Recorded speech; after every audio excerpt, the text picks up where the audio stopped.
Naging food tester ako. Ako yung tagatikim ng pagkain niya. Lahat ng pagkain na pwede niyang kainin, ako yung tumitikim bago siya kumain. Then after that, 1 year ako naging food tester.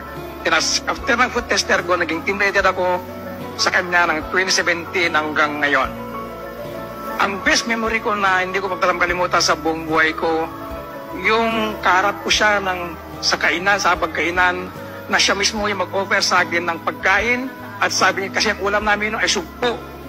Ang sabi niya sa akin, huwag ka nang magkutsara, kamayin mo na yan, gayahin mo ako. So, parang ginawa niya akong anak. So, hindi ko yung kalimutan sa buong buhay kasi isang presidente, kaharap mo sa pagkainan.